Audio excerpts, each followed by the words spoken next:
जो कमाल कर दिखाया वो गोल्डन बॉय नीरज चोपड़ा ने किया। पानीपत के रहने वाले नीरज चोपड़ा जब ओलंपिक में खेल रहे थे तो एक आस उनसे ही थी, या यूं कह लीजिए कि अंतिम आस थी कि ये गोल्ड पर निशाना लगाएंगे और पूरा फोकस उनका था गोल्ड पर।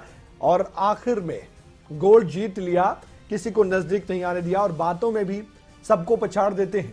आज ये मालूम भी हुआ है कुछ अनकही बातें जो उनके दिल में थी उन्होंने जुबानी बताई जब ये सम्मान समारोह हो रहा था। बड़े बड़े बालों में आपने पहले तस्वीरों में नीरज को देखा होगा, लेकिन उसके बाद जब ओलंपिक के मैदान में उतरे थे, जेवलिन थ्रो के दौरान जब अपना मैच खेले थे, उनके बाल छोटे थे। लेकिन इसका भी राज उन्होंने बताया, बहुत सी यहाँ पर खासियतें अपने बारे में बताई और गोल्ड को देश के लिए समर्पित भी कर दिया। उनकी बातों को सुनना जरूरी है, ध्यान से सुनिए।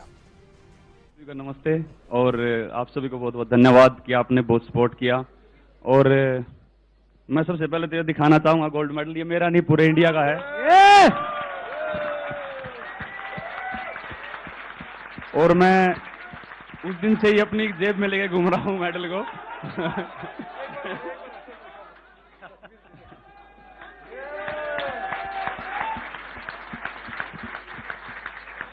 मैं सही बताऊं तो उस दिन से सही तरह से सो नहीं पाए हैं, खा नहीं पाए हैं, लेकिन जब भी मैं एकदम इसको निकाल के देख लेता हूं ऐसा लगता है कि यार सब ठीक है, कोई दिक्कत नहीं।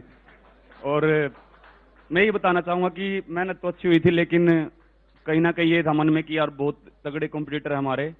और मेरी वर्ल्ड रैंकिंग 4 चल रही थी और कंपटीशन बहुत ज़बरदस्त था वहाँ पे। लेकिन क्वालिफिकेशन राउंड में जैसी थ्रो लगी और उसके बाद मुझे लगा कि नहीं, ये मेरे लाइफ का सबसे जो तगड़ा मौका है ओलंपिक्स, और ये मैं नहीं छोड़ूंगा। और मुझे लगता है कि अपोनेंट को देख के और कॉम्पिटिटर को देख के कभी भी घबराना नहीं चाहिए। और ये मैंने एक्सपीरियंस किया है मेरे पहले ओलंपिक में, क्योंकि इतना अच्छा कंपटीशन होने के बावजूद भी और इतने अच्छे एथलीट होने के बावजूद भी हमने गोल्ड जीता है। तो मुझे लगता है कि बस अपना 100% दो और किसी से घबराओ मत। एक चीज बताएं, वो जो आपने दूसरा थ्रो फेंका है और उसके बाद जो सेलिब्रेशन करी है, पता था आपको ये बेस्ट गया है थ्रो? बिल्कुल जी, वो जो शरीर का एफर्ट लगता है तो पता लग जाता है कि हाँ ये थ्रो कुछ अलग है। और मुझे लगा था कि ये मेरा पर्सनल बेस्ट थ्रो है, लेकिन वो थोड़ा उससे कम था।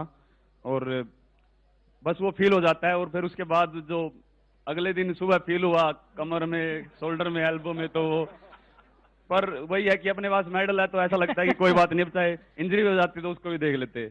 अच्छा, आखिरी में आपके जो लंबे बाल थे, that main was very famous. यहाँ आते आते मेरे को 2-3 शैम्पू वालों के फोन आ गए हैं, जेल वालों के फोन आ गए हैं कि नीरज के वो लंबे होंगे।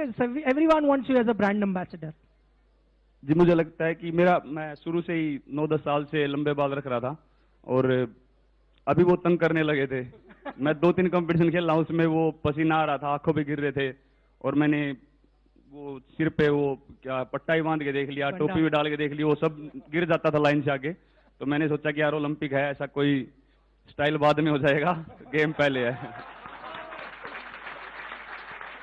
नीरज, मैं क्या बोलूं, you have made a heart really grow fonder. You have made our chest swell with pride. और I think you are made for TV. जो आप है ना, अब मुझे नहीं लगता कि कोई टीवी वाला आपको छोड़ने वाला है। You're going to be inundated with phone calls. But thank you once again for a fantastic performance. The way he जी बिल्कुल, मुझे लगता है कि ये प्रॉब्लम सभी जितने भी खिलाड़ी यहाँ पे बैठे हैं लगभग सभी मिडिल क्लास फैमिली से हैं और सभी को ये प्रॉब्लम आती है।